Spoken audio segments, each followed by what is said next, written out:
The tragic downfall of Caribbean cricket. Sabina পার্কের বিপর্যয়ের পর এটাই হতে পারে শিরোনাম। ক্যারিবিয়ান সি আর নর্থ আটলান্টিক ওশানে যেন ঝড় তুলেছিল অজিরা, আর তাতে লন্ডভন্ড উইন্ডিজ তরি। 22 গজে তাদের গৌরবময় ইতিহাসের পাতায় কলঙ্কের দাগ। কিংস্টনে অস্ট্রেলিয়ার বিপক্ষে 27 রানে অল আউট হওয়ার পর যেন ভাষা খুঁজে পাচ্ছেন না ওয়েস্ট ইন্ডিজের ক্রিকেট সংশ্লিষ্টরা।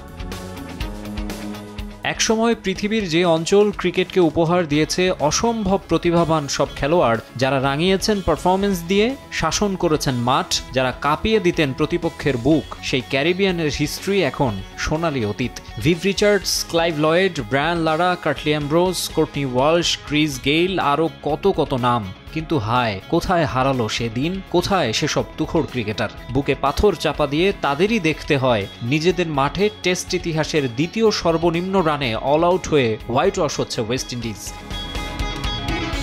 কিংস্টন ক্যাটাস্ট্রফির পর যেন টনক নড়েছে ক্রিকেট ওয়েস্ট ইন্ডিজের প্রেসিডেন্ট কিশোর শ্যালর। সাবেক ক্রিকেটারদের শরণাপন্ন হয়েছেন তিনি। ভিভ রিচার্ডস, ব্রায়ান লারাদের কাছে নিজের অসহায়ত্ব প্রকাশ করেছেন। দিশেহারা বোর্ড প্রধানকে নানা পরামর্শ দিয়েছেন কিংবদন্তিরা।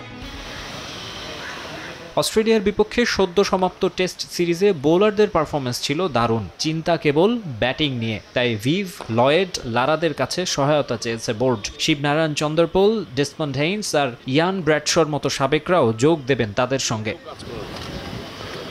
রেড বলের পাশাপাশি হোয়াইট বলেও যে সাম্প্রতিক পারফরমেন্স ভালো নয় উইন্ডিজের। ইংল্যান্ডের বিপক্ষে ওয়ানডে ও টি-20 সিরিজ দুটোতেই হয়েছে হোয়াইট ওয়াশ। আয়ারল্যান্ডের বিপক্ষে ওয়ানডে সিরিজ করেছে ড্র, জিতেছে টি-20। তবে লারা ভিভদের সাপোর্ট গ্রুপ ওডিআই টি-20তেও দলকে গাইডলাইন দেবে কিনা তা জানায়নি cricket West Indies. Maksum Alam Khan, সময় সংবাদ।